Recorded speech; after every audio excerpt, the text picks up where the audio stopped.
Kumakatok na silang muli. Handa ka na ba silang papasukin?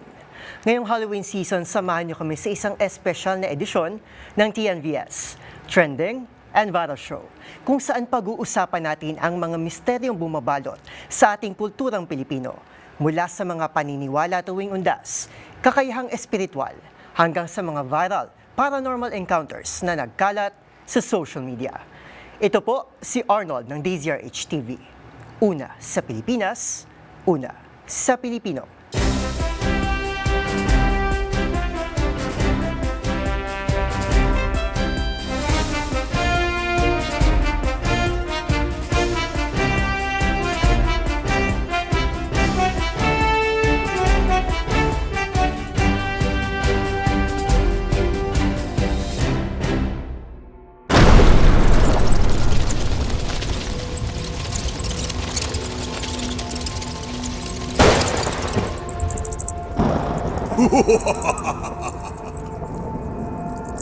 At para bigyang buhay ang ating makapanindig balahibong usapan, makakasama natin ang batikang broadcaster at ang utak sa likod ng Gabi na Misteryo, Sir Ray Sibayan ng DZRH News, at kasama rin ang isang animal communicator, medium at Reiki Master, si Miss Maricris Nonato ng Voiceless Whispers. Magandang hapon po sa inyo. Good afternoon. Maraming salamat po sa inyong pagtangkilik, of course sa pagtanggap sa aming imbitasyon dito po sa ating programa. Kamusta naman po kayo? Okay lang at masyadong abala ngayon dahil sa maraming mga nagpaparamdam. Kayo po, Miss Maricris. Yes, mabuting-mabuti. Thank you for having me in the show. Actually, excited din ako, no? Kasi sa mga ganitong panahon, patok na patok kaming mga espiritista. Ayan, so pasok na pasok po ang ating tema po ngayon dahil nga po TNVS Halloween Special, Real or Real po ang ating usapin po sa episode po na ito. So, diretso na po tayo sa ating punto. So, Sir Ray and Ma'am Maricris, simulan po natin sa tradisyon. Tuwing Halloween po or undas, ano-ano po ba yung mga kaugalian nating mga Pilipino na hanggang ngayon ay buhay na buhay pa rin po sa ating mga Pilipino? Yung tulad tong ginagawa nga natin bago mag November 1 and November 2 ay talagang kailangan nating bigyan ng respeto yung mga namatay nating mga mahal sa buhay. At ito'y halaw sa mga naunang tradisyon na rin na ating sinusunod. In fact, ito ay namana natin sa panahon ng Kastila. O, di ba?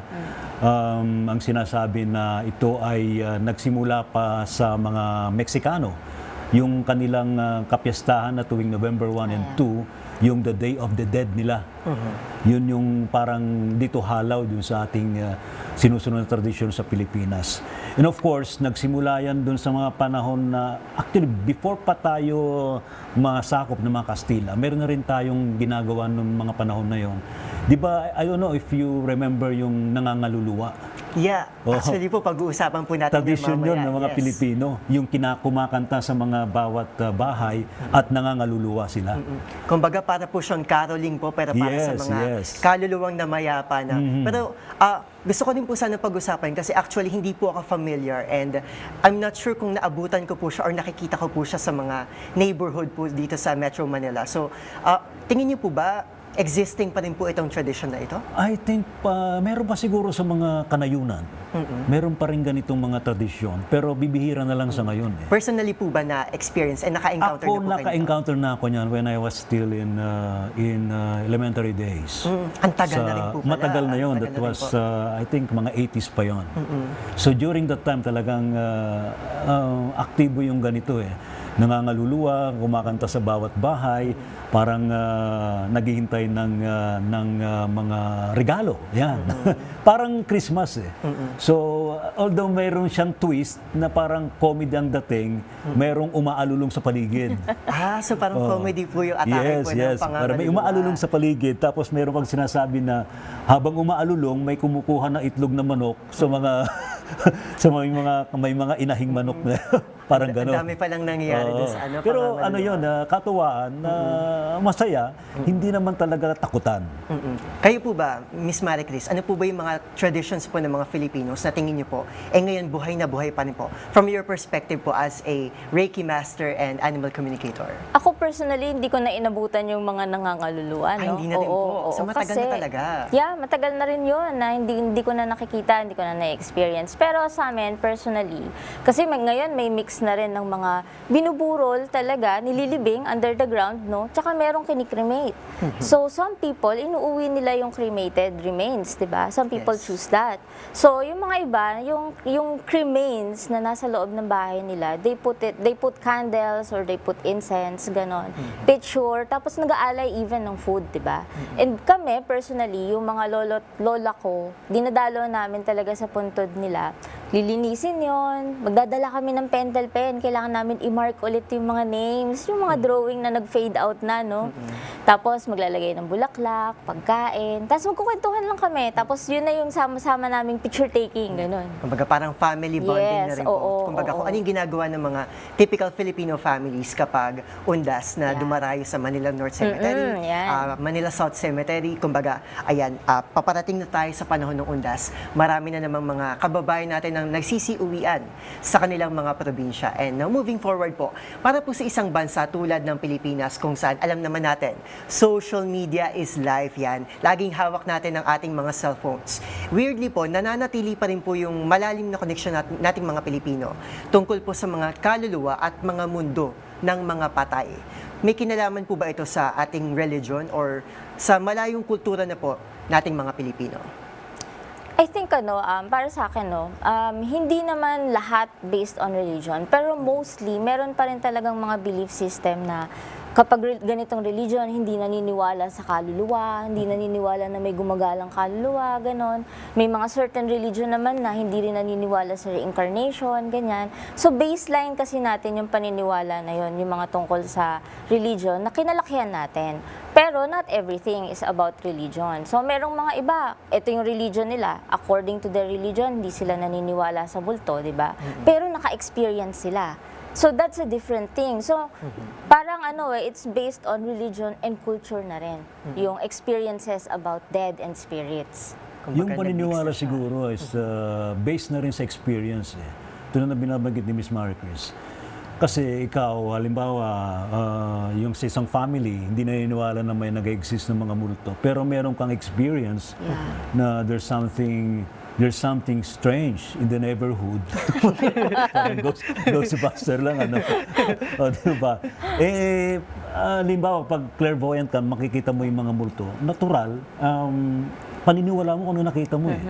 Kanina experience mo eh.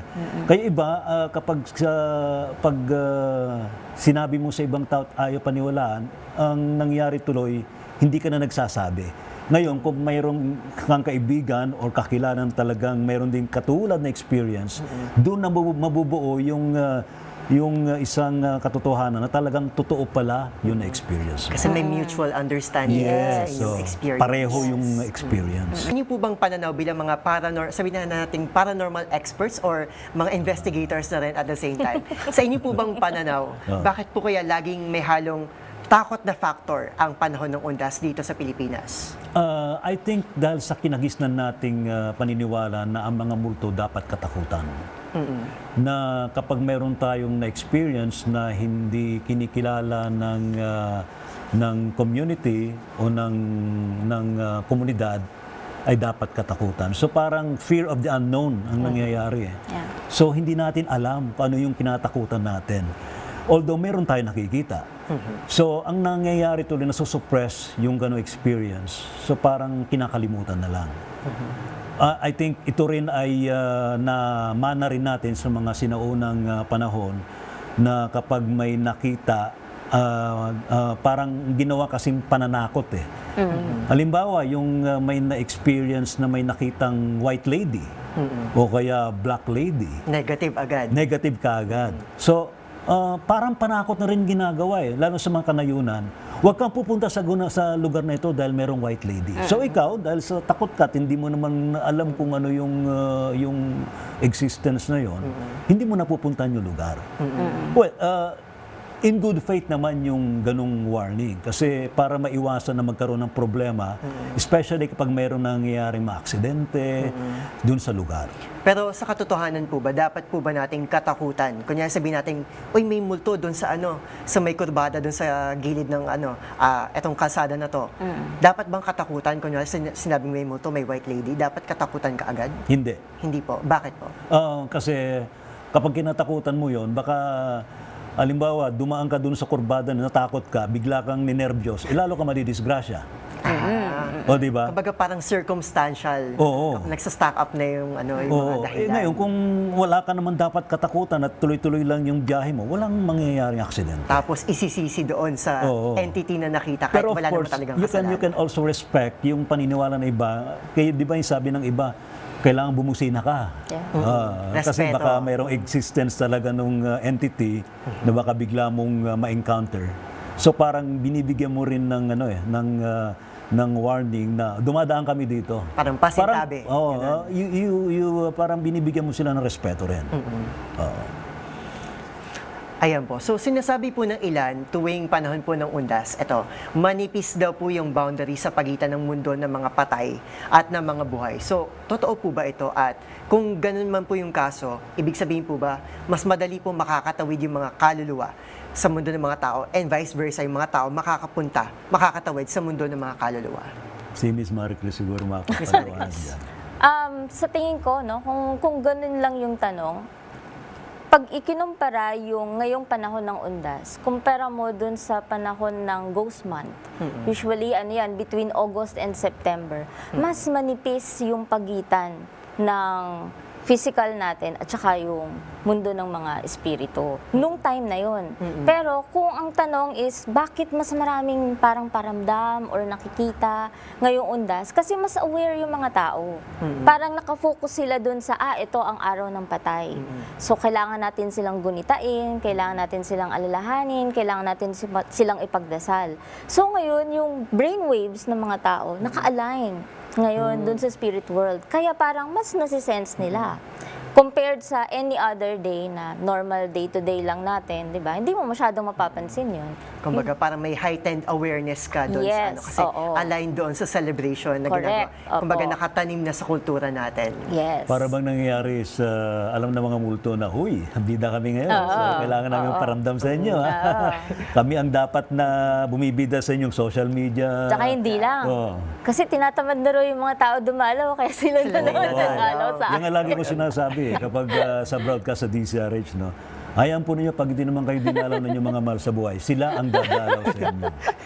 Sabi po nila, nakakatakot or sabi nating risky kapag ang isang tao po is nakikipag-communicate po sa mga spirits. Kayo po bilang mga paranormal na po na investigators, tingin niyo po ba kapag regular na tao po yung nakipag-communicate sa spirits, will it be dangerous po? Personally, sa akin, I don't recommend na we have to communicate with spirits. Yeah.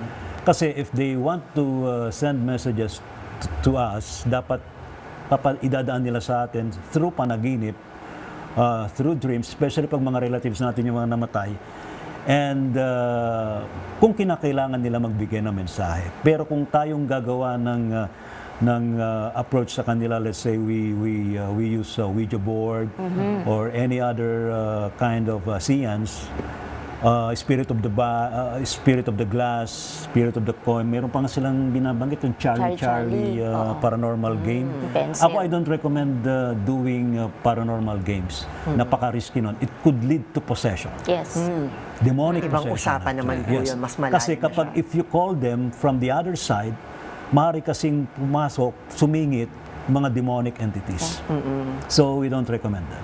Kasi pag tumatawag ka ng spirit, no, from the other side, isipin mo na parang bumubutas ka ng papel. Yes. So habang let's say pencil, no, binubutas mo yung papel. Kasi tumatawag ka ng ghost eh.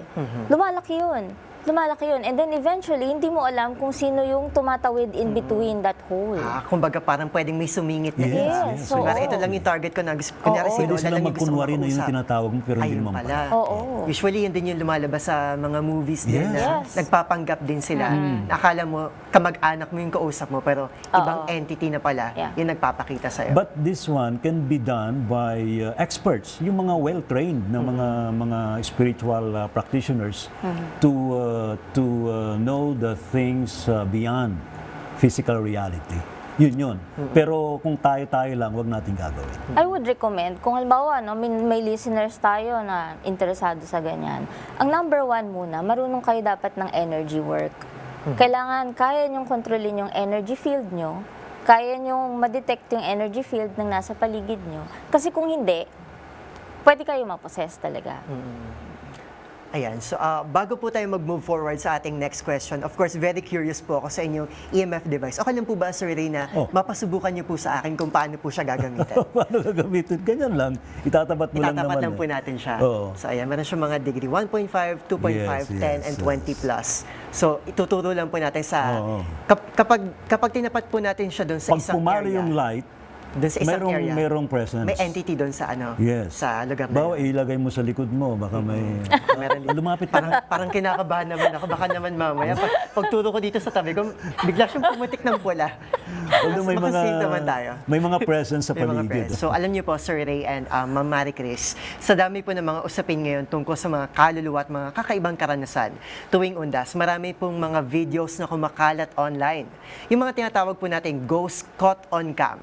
Marami po sa mga ito nagiging viral dahil nakakatakot. Pero minsan, napag-uusapan din po kung totoo po ba talaga or may paliwanag naman po, scientific evidence or explanation behind it. Kaya ngayon, gusto po namin ipakita sa inyo ilan sa mga nakalap naming videos ng mga di umano'y social, ghost videos rather, sa social media. And of course, I would love to hear your thoughts about them. So, ready po ba tayo? So, for our first video po, ang ipapakita po namin sa inyo is playground po siya, playground equipment po na gumagalaw mag-isa, umiikot po mag-isa sa gitna ng dilim.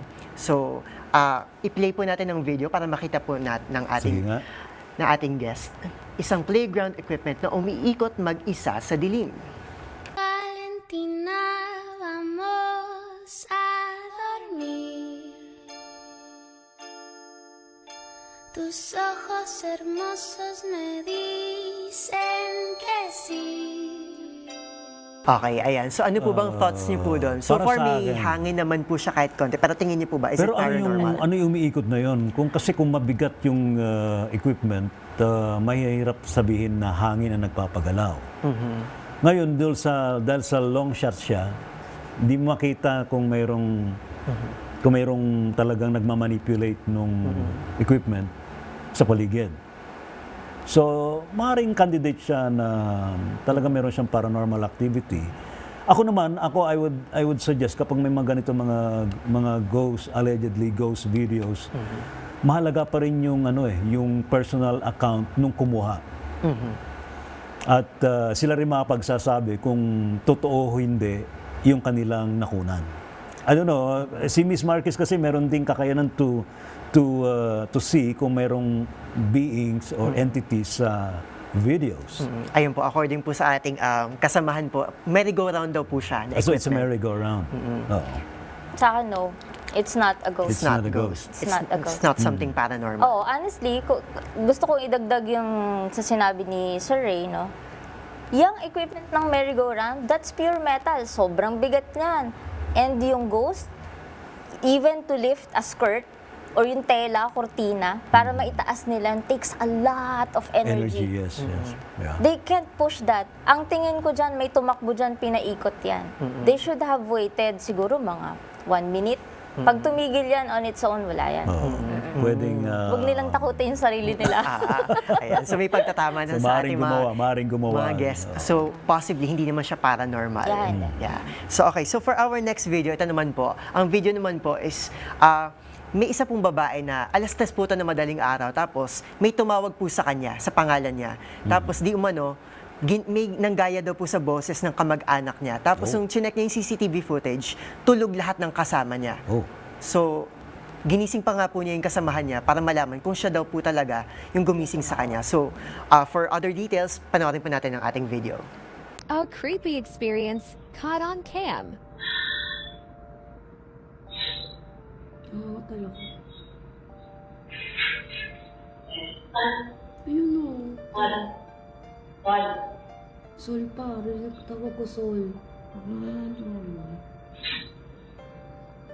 Ayan, di ba? Pupunta ako. Ayan, pupunta na ako. Ayan. Tingnan mo ha. Ngayon.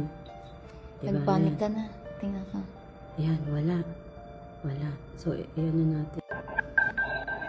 Tulog si Sol. Nasaan ako? Ayun ka nakahiga. Okay, 3 o'clock in the morning, we call it witching hour. sobrang nipis yung boundaries between physical and spiritual reality. Ano. So, maaaring pwedeng magkaroon ng paranormal activity during that time. At pwede ring mangyari yung sinasabi na maaaring ginagaya yung boses. Meron tayong tinatawag na doppelganger. Although doppelganger, nakikita visually yung entity. Pero dito naman ay boses. Anong So, case po kaya ito? Hindi ko pa ma-establish kung it could be an EVP, an electronic voice phenomena. No? It could be an EVP, pero dapat pang ma-investigahan kung totoo. Pero kung yung experience nung kumuha ay talagang totoo sa kanyang kalooban na walang ibang manipulation, it could be a paranormal activity. Miss Marie Chris. Para sa akin, 50-50. Kasi, number one, pwede kasing yung sinasabi niyang soul na tatawag sa kanya, pwedeng nanaginip and said, te, di ba? Hindi natin alam yun by just watching this video. Yeah. From this video, I see nothing. Pero audio kasi yung pinag-uusapan natin dito. That's number one. Yun ang speculation ko, number one. Nang number two is, possible kasi na kapag very deep yung sleep natin, kumakalas din tayo sa katawan natin. So, that lady, no, si Sol, na pwedeng tumawag sa kanya, pwedeng nananaginip and she was having an out-of-body experience, na tumawag talaga siya ng te. Ganun. So, yung soul niya, yung tumawag ng te. So, in this video, inconclusive kasi wala tayong evidence na pwedeng pagkuhanan. So may possibility, pero May more possibility. likely sa ngayon, hindi muna. Kasi Oo. masyadong maraming Sa astral kailangan i-consider. kasi, if you're out of your body while you're sleeping, you can interact with people around. So pwede rin nila marinig ang boses mo True. during that experience. So, possible yon. Pero in this video, parang Pero hindi, hindi siya conclusive. yeah, hindi siya conclusive. And finally po, for our last video naman po, so ito po, meron po tayong isang lola na nagsa-celebrate po ng kanyang birthday celebration. Tapos habang kinakantahan po siya, habang may cake po siya sa harapan, bigla pong may figure na dumaan po sa kanyang likuran for a split second. So, I want you to judge kung tingin niyo po ba is this a paranormal entity or hindi naman po. So, let us play the video. In this next video, a grandmother is celebrating her birthday while being surrounded by friends and family, all of whom are singing happy birthday to her.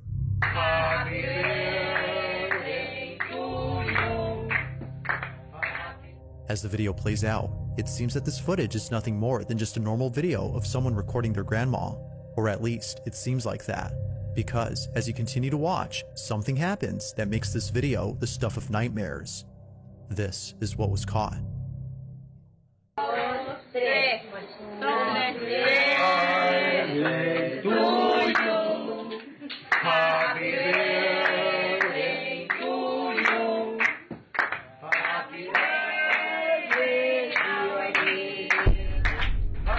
Hindi. Parang Yes, sir ba? parang overlay. Overlay. Yeah. Kasi, kaya ko nasabing parang overlay.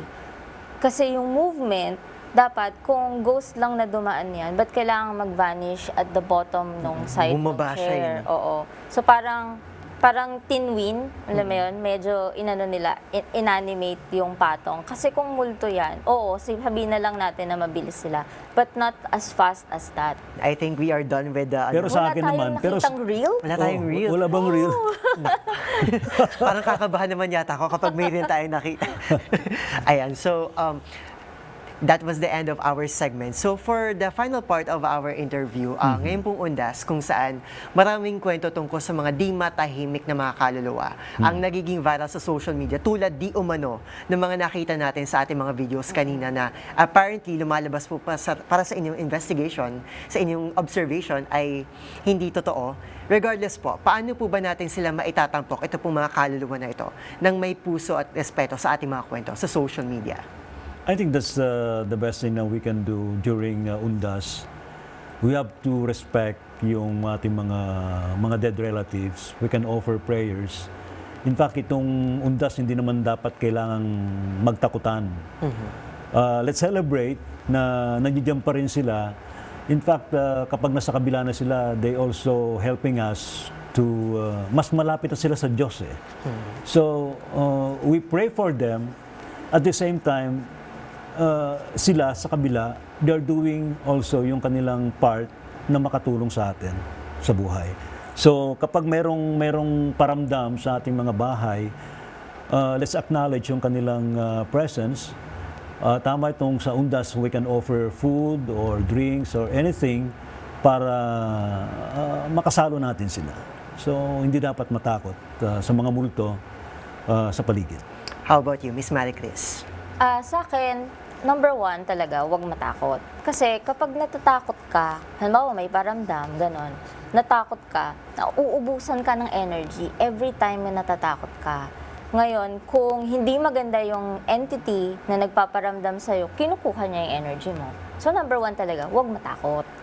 Now, number two, kung halimbawa, meron kayong recently na namatay na relative, di ba? Tapos parang biglang suddenly may paramdam sa bahay nyo, ganyan. So, it's safe to assume na relative mo yon. So, what you can do is, pray for them na they find peace. Minsan kasi may mga gusto silang mangyari na hindi na pwedeng ma-achieve, di ba? So, ipagdasal nyo na lang na tanggapin na nila yung death nila ng maluwag sa puso para maka-ascend sila from the spirit world. Ayan, so finally po, baka may gusto po kayong i-promote para po sa ating mga audience. Sa po ba nila kayo syempre. mahanap sa social media and especially your show po, Sir Ray, sa DZRH po. Lagi po ninyong tutukan ng Gabi ng Misteryo tuwing Sabado sa DZRH. Live po yan, 10 to 12 midnight. Yan, sa DZRH TV, radio, sa YouTube and Facebook, sa mga cable channels natin. Pinag-uusapan natin to. Hindi to takutan. Ito yung nagbibigay tayo ng information dito. We educate people how to deal with spirits, how to communicate with our guardian angels, with divine beings, and of course, lalong-lalo na sa ating poong lumikha. Salamat po. Kaya walang absent See you all. Miss Maricris?